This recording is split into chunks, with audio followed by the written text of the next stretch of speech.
Well, welcome to my syndicate lake. I am allowed to use bait boats at this lake, so as a result I can take my RT7 for a spin. I thought I would take you through a short session on how I use my RT7, what I'm looking for on the bottom, how I drop my baits effectively, and ultimately, hopefully, how it results in a big carp. That bit I can't control, but the rest of it I can. So let me take you through how I use an RT7 on a typical session at my syndicate lake. So first things first, for those of you that haven't used your boat yet, or you're planning to get one and just want to know how to set it up, this is how you do it. Straight out the bag. I always keep my batteries out of the boat. Even when I'm not using it, I take them out at the end of the session and store them in the bag, because it can get condensation in there and they can damage if you leave them in your boat for months on end. So I always like to take them out just to be sure. So first things first, open up the middle section of the boat, which is where you house the batteries. Put both batteries in like so, in there and in there. This is pretty self-explanatory, but I want to show you anyway. Pop the casing back on, make sure that's really secure so that there's no water ingress or anything like that, because that is where the brains is in the boat, and you do not want water or moisture or anything like that getting in there. So there's the batteries in. You then need to get your antennas. You pop this sort of thicker one at the bottom. This is your echo sounder antenna, and then you put your higher one at the front. Make sure they're nice and screwed in.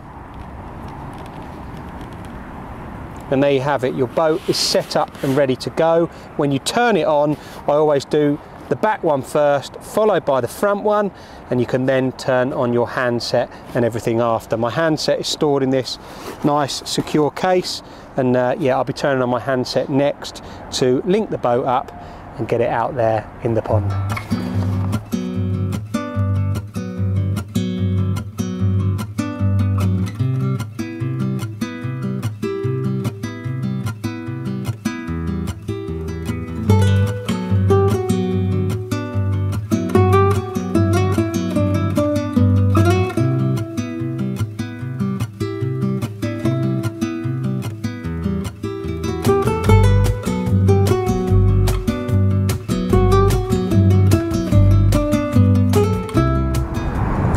Well, I'm just heading the boat out towards where I see that fish show. It's sort of towards them 4 poplar trees that you can see in the distance. When I get to that area, I'm going to have my eyes really glued to this echo, although they're very glued to the echo anyway. Depth wise, I have got an idea of how deep it is anyway, because I do know the lake quite well, but just to give you an idea, it's sort of 15.8 feet where it is now. Looking at around 60-70 yards out into the pond. I'm going to head towards those poplars and see if we get much change on the bottom. Just heading out there now. It's a bit further than that. It's come up slightly, it's sort of 15 foot where I am now. I'm looking for a bit of a feature really. It's all very flat, sort of very silty at this moment in time. Again, very even depth. Ideally, I'd like to see sort of a bit of change. We're getting towards the area now to where I saw the fish earlier. Okay, slight hump there. Okay, so it's rising. 13.8. There's a little hump there, and it's gone from silt to what looks very hard lake bed. Let's just go left, see if we can see anything else. 14 foot. There is a nice little raise there, so going to look for a little bit firmer bottom. There is 13.8, 14. See, it does come up a little bit. It's rock hard bottom there as well.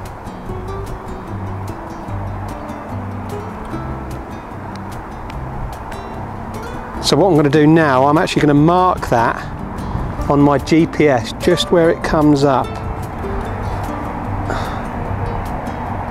There we go.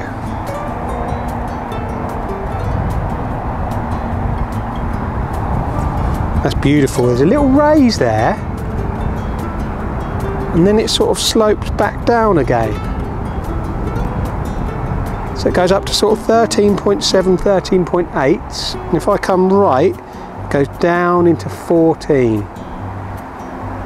14.1, 14.2, yes, there's a little drop off there. Lovely. That isn't far off where the fish showed. So I'm going to mark them up where the drop off is. I've marked the shallow bit, and that will give me an idea of what that feature is like. It's permanently marked then. Actually goes down to 14.5, lovely.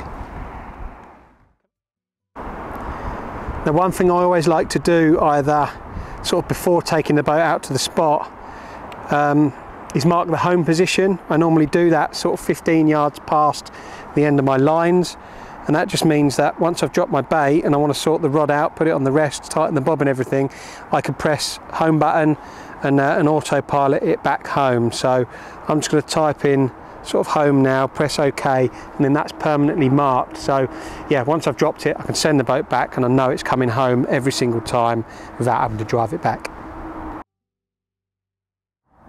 This is the lead setup that I use probably for 95% of my bait boat fishing and my rowing boat fishing as well. It's pretty bog standard, very simple lead clip arrangement. I just find that these don't tangle and they fit perfectly in the boat hoppers. I've got a hook link of around 8 to 9 inches, something like that, pop-up presentation just on a coated braid. Again, I found this sort of the perfect sort of braid to kick it away from the lead on the descent and obviously resting perfectly on the lake bed. This is some quarter camo coated braid, and like I said, it's not too stiff and it's not too supple, it's just enough to push it away. I've got an anti-tangle sleeve on there as well, again to aid in kicking that away from the lead on the descent. So yeah, I keep things nice and simple. Now, you'll notice I'm using quite a big lead. That's a 4 ounce, and I will actually go up 5, 6, even 8 ounce leads in a bait boat, because I just find that the carp find a big lead really hard to deal with.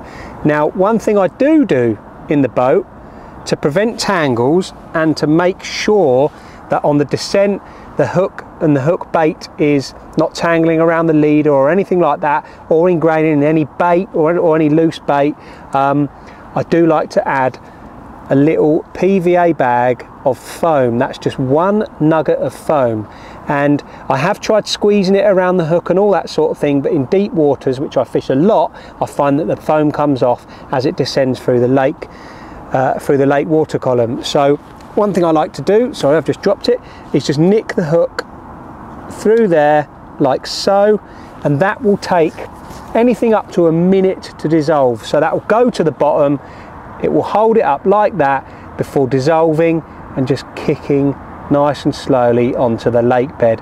One other tiny little bit of detail on there as well, you'll notice that there's a bigger dollop of putty nearer to that anti-tangle sleeve. That's because I want that putty to be the heaviest bit first, again, so it clunks the hook link down before this bit flutters down onto the lake bed. So yeah, really important bits of kit, tiny bits of attention to detail, but they make a big difference. Okay, so to load the bait boat you have to go underneath. So I take the rig underneath the hopper like so, the whole rig and the lead. You can just about see the lead there. You then need to get the hopper with your other hand and just shut it like so. I then lay the hook bait over the side of the boat before manipulating the lead core so it tucks just into there like that. You can use any leader, but I like the lead to be sitting flush in the bait boat as shown there. I then get my baits, my free offerings, and place them into the hopper first of all like so. Let's just fill it up like that, a couple more, and I tend to fill these sort of nearer to the end where the hook link is going to sit. I then get my hook link, place it on the top like that, and there you go. We are ready to set sail and drop that rig.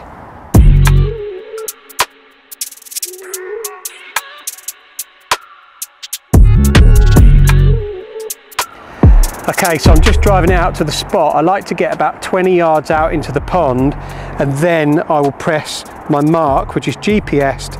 So I basically press the mark that I marked from earlier on, press drive here, and then I let the boat do the hard work. It's just getting its waypoint sorted, and away it goes. I am now not steering the boat, it's doing it totally by itself, autopiloting to that marked GPS point. Okay, we're just at the mark. Now, a lot of people always ask me whether I do an open bay alarm or whether I feel the lead down. Well, I actually do a little bit of both. I like to have the bay alarm open at first. So I'm just about to press the hopper L1. Away we go. So you'll see it going, and then like the last couple of feet, I put my finger on the spool and then just feel it down just on a tight line. You really want to be trapping it like those last 2 feet just to straighten it out. If you don't, then it's absolutely fine just to let it go on an open bay alarm on a slack line, because you have got that PVA nugget which is giving you the peace of mind that everything's going to be held up for at least a minute. So yeah, you can drop it on a completely open bay alarm, or like I like to do, sort of trap it the last few feet just so you can feel that little thud. But yeah, either way works. Right, press the home point, let the boat come back to me whilst I sort the rod out. Let's see what happens in the next few hours.